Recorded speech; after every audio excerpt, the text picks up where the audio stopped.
up. Everybody in the shuttle program, the crew is go for launch. Roger, nice to be in orbit. We have followed in their footsteps to get us where we are today.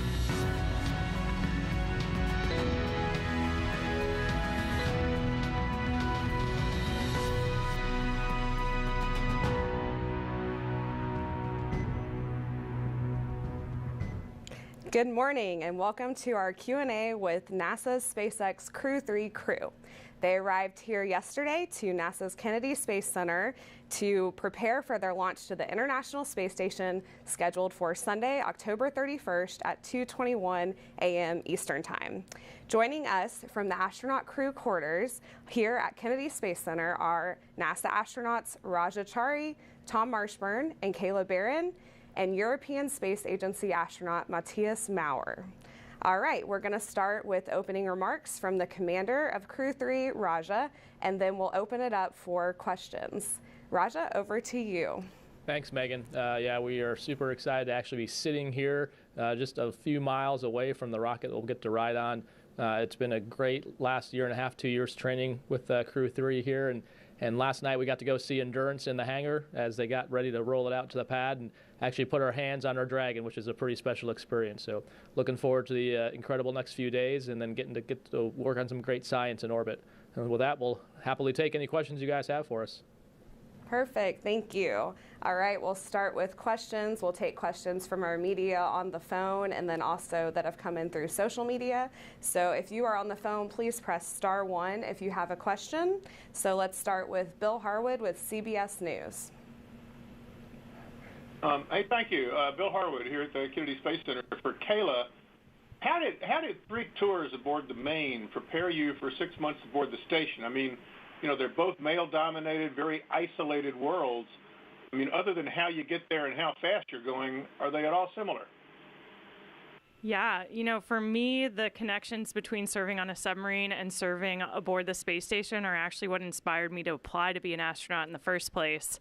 I didn't grow up with that specific goal in mind. I was aware of the space program, watched shuttle launches on TV, but it was never something I could really picture myself doing. I knew I wanted to serve and found my way eventually to the submarine force. And it wasn't until I had that experience of living and working beneath the surface of the ocean and made the connection to living and working in the vacuum of space and understanding the kind of team it took to do that successfully, not only to live and work, but to accomplish a really important mission. And all of those parallels are what gave me the confidence to think, you know, maybe that is something I could do someday, and inspired me to apply in the first place. So for me, the parallels are really endless, and I rely on the lessons I learned aboard my submarine and from the sailors, chiefs, other officers I worked with in that environment every single day in my training. And I think I'll only continue to recognize more and more similarities once we get into orbit. All right, thanks. Next question is from Russell Pounds with Pacific Rim Media. Good morning. I'm calling from Alaska today. This is for Kayla also. I know that you've had a strong commitment to school presentations and mentoring in general. Has there been a question or a discussion with a young person that you found particularly moving or inspirational? And just to add on to that, can you comment on your zero-G indicator? I'll do the easy part of that question first, which is we're not going to comment on the zero-G indicator. We're going to give the zero-G indicator its time to shine during our launch, of course, as is tradition. But you know, my story and journey is really one of being mentored by some incredible leaders, teachers, coaches, my family, officers, chiefs in the Navy, who really brought me up in the world. And so for me, that really instilled a commitment to mentoring the people who are coming behind me. And I think some of my most treasured relationships are the young midshipmen who I mentored when I was serving at the Naval Academy, which I was back at the Naval Academy as a lieutenant when I applied to be an astronaut. And some of the most special relationships for me were I was the first woman from the submarine force to return to the Naval Academy as an officer. And so it was an opportunity for the midshipmen, the young women who were interested in maybe following in my footsteps, to learn from my experience. And I still am in touch with all of those women from that era, and they've become friends and colleagues and have gone on to serve on submarines. Some are just about to earn their submarine warfare qualification, and so I really follow their journeys closely and treasure those relationships. And I think what was so meaningful to me about them is how much they challenged my thinking as a leader, and how much they inspired me to want to continue to serve. I thought at the time to continue serving the submarine force, and I just got really lucky that I got this opportunity to come work at NASA.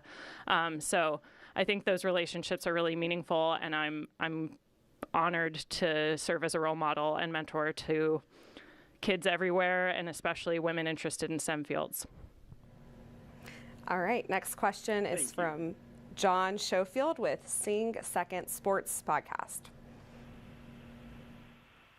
Thank you. Hey, Kayla, very good to hear your voice again. And, dovetailing off of what you already talked about at the Naval Academy, walk me through a little bit what the physical mission, on top of what all of the academic and mental challenges that come a part of NASA training, how did you rely on your success as an athlete, an athletic career that was born at the Naval Academy? How did you rely on that to get through the tough times? I think the lessons for all of us in our athletic pursuits, really, we rely on them all of the time in our training as an astronaut. Some days more than others, but I think all of those experiences taught us how to work on teams in really tough environments, how to push ourselves beyond our own limits, how to rely on each other for support when it came to our weaknesses, and how a group of people who really trust and believe in each other can accomplish so much more together than they can on their own. I think the most proximate times I rely on those moments are during the more physical aspects of our training, like spacewalk training. I think for all of us, that's like one of the hardest, if not the hardest thing we do. And it's very similar to athletic pursuits, especially really strategic ones, because you're out. Well, in my case, I haven't done it in real life. Tom actually has. But our training in the neutral buoyancy lab is fairly similar. I think it's a strong analog. And so those procedures, we'll be out doing a spacewalk for 7 hours. And during that time, you have to maintain incredible mental focus. You're doing these really, really detailed tasks. And it's really physical because working in the suit is hard.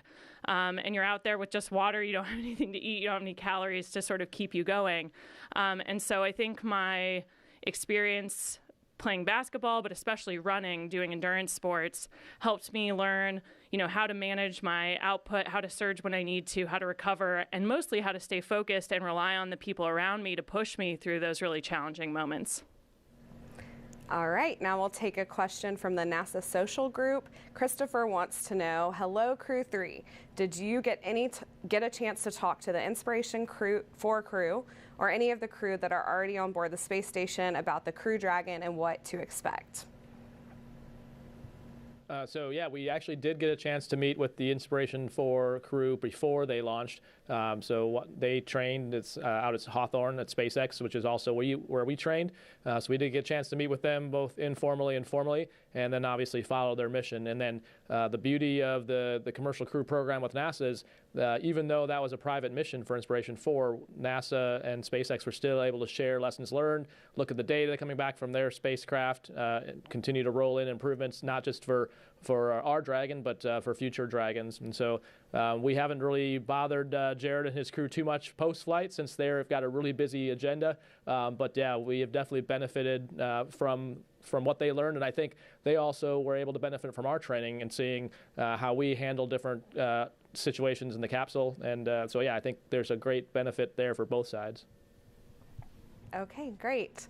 The next question will come from Amy Thompson with space.com. Hi, thanks for taking my question. I was wondering, I know you guys train for a lot of different aspects of your space flight, so I was just wondering, what are you most looking forward to? Is it doing an EVA? Is it doing the science? Is it flying the capsule? Thanks. Well, the easy answer to that question is yes. Certainly one of the pinnacles of your time up on board is having the opportunity to do a spacewalk. But what we're doing day to day in the laboratory is going to be what many of us look forward to the most. It's really special to be at the cutting edge of an event when we, with our eyes, see something that humans have never seen before. And of course, it's all on video as well. It's downlinked to the ground, and we can all share in what we're discovering together. And that's going to be our life, most of our life, as we're up there working in this incredible laboratory. But all the other activities, of course, are challenging, as Kayla mentioned. Looking forward to them. For me personally, on my third flight, I'm also especially looking forward to flying with people that have not flown before, who I've never flown with before. And looking back on missions, it's your human interactions with your crewmates that become the most special. All right, we'll take another question from Bill Harwood with CBS News. Hey, thanks. For Tom Marshburn, you're the sixth person, I think, to find 3 different spacecraft. I know you haven't actually flown in the Crew Dragon yet, but how does it compare to the Soyuz in terms of crew circumference? It looks more roomy to us, looking at simulators, but obviously you don't have that upper compartment. Yeah, it's where you're sitting in the seat, and the seats themselves are roomier. But the physics of getting up into space and how efficient you have to be with mass to get us up there along with our craft. Spacecraft are inevitably going to be a little bit small unless we have some huge advance in technology. So there's going to be, I suspect, more similarities. I don't know yet, but more similarities than differences, cosmetic differences as well. We love our current spacecraft. I find beauty in all the spacecraft I've flown before, even if it's more technical than otherwise. But I think the physics is going to determine our experience, how we stage, the acceleration we feel, how long we are under that acceleration. But can't wait to see if there's any nuances in the differences between them. All right, we'll take another question from social. Kyle wants to know, for Raja, take us through your day tomorrow, which is a full-up dress rehearsal for the entire launch team. Yeah, so Kyle, we've done several task trainers. We call them partial task training, where we do bits and pieces of events. And then tomorrow what we'll do is go essentially through the entire launch day from the time we get up, doing weather briefings, getting suited up, going out to the walkout, heading to the pad, and then really the exercise from the physical standpoint is all the tasks of us getting in the vehicle, getting strapped in, the white room team, that's the people who close out the area that the crew arm attaches to the rocket, getting them to go through all the checks they would normally do, to include hatch leak checks, having us do leak checks in the suit, powering up the vehicle, doing comm checks, and then even starting to make sure all the prop valves are ready to go for prop loading, offloading, and basically go through as close as we can get to actual launch day without actually launching off the pad. And so that's the plan. And then at the back end of that, we'll do a simulated scrub to go through essentially all the stuff that would be associated with that and make sure we do it safely, because you have to undo all that in a very safe manner and depressurize things and make sure the capsule and the rocket are completely safe for us to come off the pad. And so really it's from a physical standpoint, a test for the pad team that's doing all the work to get us safely in and out of the rocket. And then for the larger team, all the comm loops will be active, all the relays, and so getting everyone synced up to make sure there's no, day of, man, this computer wasn't plugged in and we didn't know that. So it's making sure all those loops are powered on and exercised and ready for the real day. All right, we have a question from Ian on Twitter for Matthias. You will be welcomed by Thomas Pesquet. Will you bring any presents for him, and will you celebrate the fact that 2 ESA astronauts are in space at the same time, and if so, how? Yes, definitely we will celebrate, like meeting a European in space and being now the second European and having like a long time of Europeans in space. It's not only Thomas and me, but after me is also Samantha Cristoforetti, who will be in space. So it's 1.5 years of Europeans in space. It's a first, and it's very important for Europe, for the European Space Agency. We will celebrate. Unfortunately, I will not bring anything special for Thomas because all the stuff is already up there. It's all been manifested some months ago, but there is some stuff in there to celebrate, and it's still a secret. All right. We'll take a question from Ken Creamer with Space Up Close.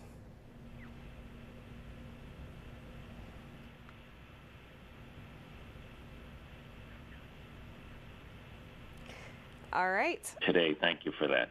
I want to follow up with some questions for Matthias in German and English. Again, can you describe the work you're going to do with the European robotic arm, and also talk about Simon Astronaut Assistance? Bitte beschreiben die europäische Roboterarm und mit Simon Astronaut Assistent. Dankeschön.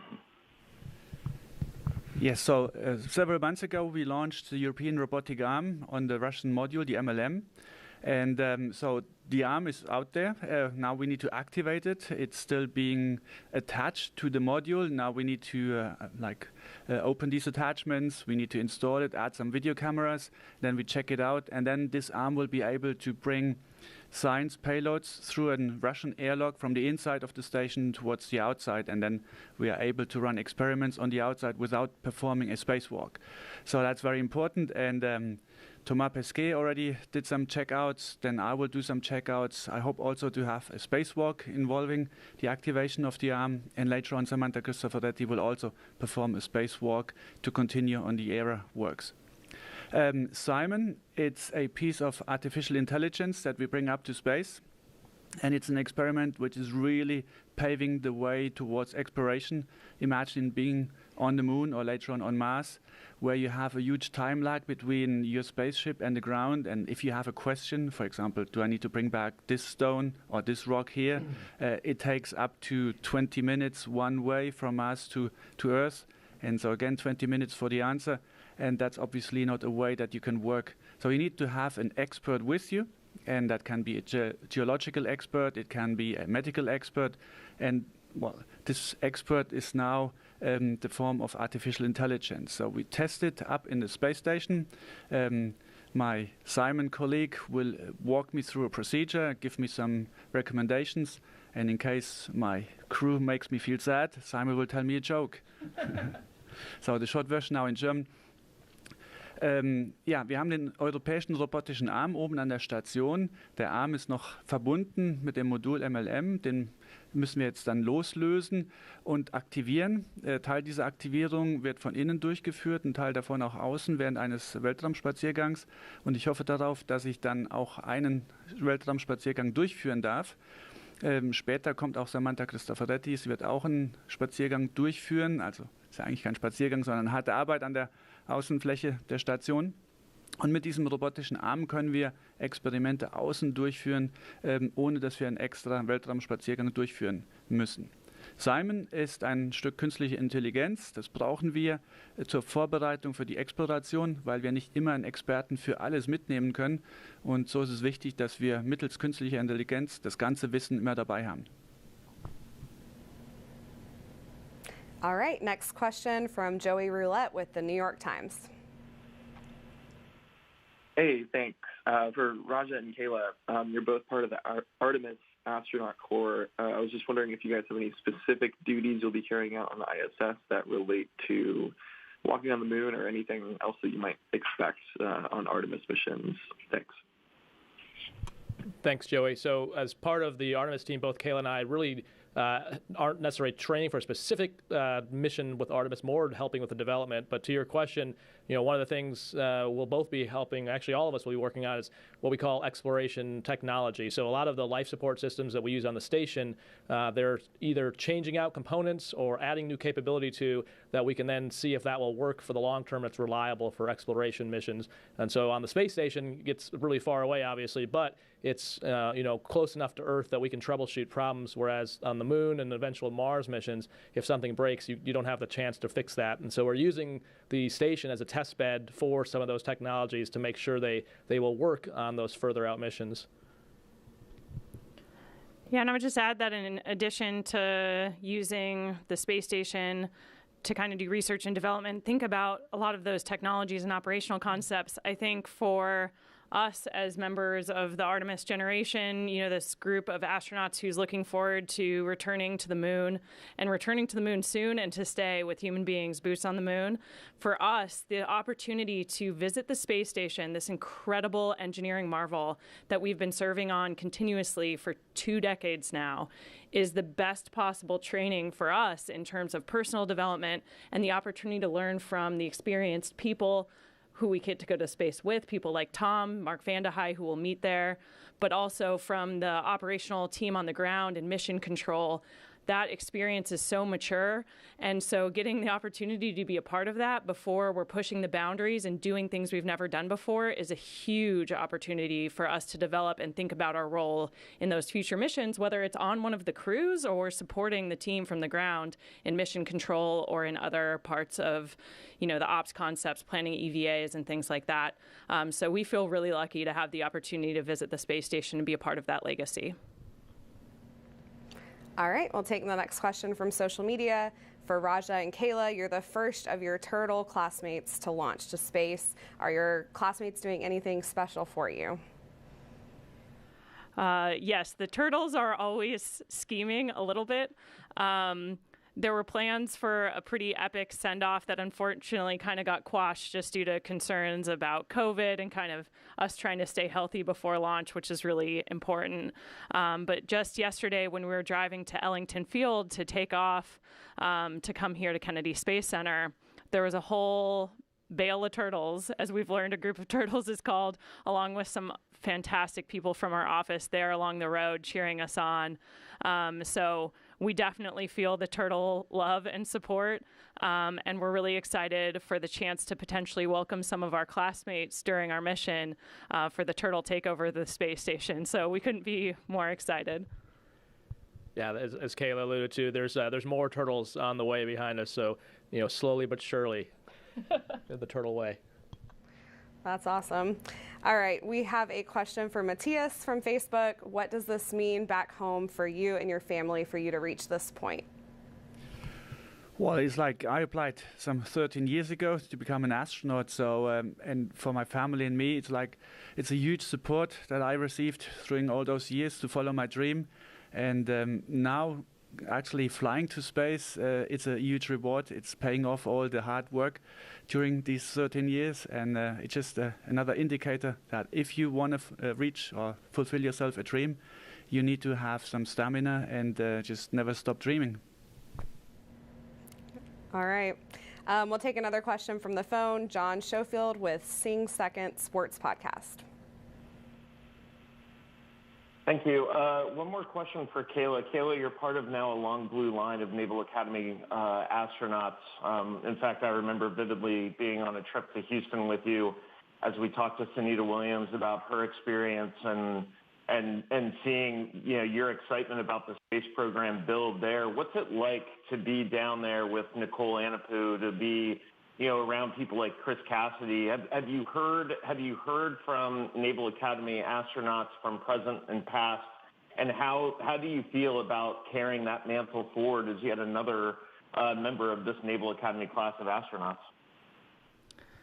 Yeah, I think about those connections and relationships all of the time. I wouldn't have applied to be an astronaut if I hadn't met Naval Academy graduates who became astronauts and who really encouraged me to believe in myself and believe that that dream was possible. It's just a fantastic group of mentors and friends. Both those that are retired from the office, people like Wendy Lawrence, who sent me an email yesterday wishing me luck on the mission, kind of brought tears to my eyes because I still fangirl over Wendy every time I get a chance to see her, along with Sunny Williams, who I still can't believe that she's my colleague and I walk by her in the halls because I think she's a hero to so many young women who aspire to careers in STEM and aspire to be astronauts. And so working with people like Nicole, flying in the T-38 with her, Chris Cassidy, getting advice for him about preparing for spacewalks, it's an incredible legacy to be a part of, and I take that responsibility and privilege really seriously and hope to continue to make that community proud. All right, we'll take a question from Joey Roulette with New York Times. Taking my question again. For all the astronauts, after the Inspiration 4 flight, Elon Musk said he would add a food warmer to Crew Dragon, and I was curious whether you all would find that useful or find other similar amenities that spring out of tourist experiences useful like that. Thanks. Yeah, how about a food warmer, like adding any amenities? Food warmer. Yeah, so I think for us, I mean, I'm sure we'd use it. If well, why not? It's a slightly different mission in the sense of being the end destination on the I-4 mission being to stay in the capsule and live there long term, if you will, or longer term than we'll be there. Versus the purpose that we're using it to is essentially a ferry vehicle to get to and from our science objectives and mission on the space station. Yeah, we would happily take more amenities, but at the same time, I don't know that we would have the same need or want for them. I think the cool thing, though, is, as a lesson out of the I-4 mission, they are kind of figuring out what things do you absolutely need or what things would be nice to haves. And I think that's the same thing. We ask a lot of the same questions as we look at exploration missions and Artemis. A lot of the things that we take for granted on the space station, you may not have in a much smaller capsule or when you first start establishing boots on the ground and a sustainable presence on the moon. But you have to figure out some way to start with what you need and then build up to what you want and figure out the right trade of science and logistics as you look at those missions. So it's a great question in terms of thinking through that, the priorities of those different things. So yeah, if there's a food warmer, we'll use it, but I don't think we're planning to sneak one on for our particular mission. All right, that's all the time we have for today. Thank you, everyone, for joining us. Thank you, Crew-3, for answering the questions, and we're excited to see you launch.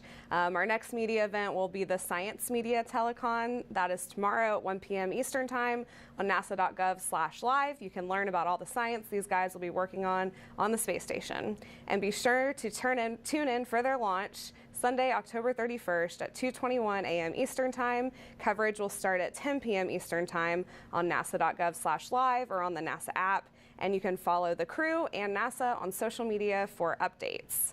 Thanks for joining, and go Crew-3.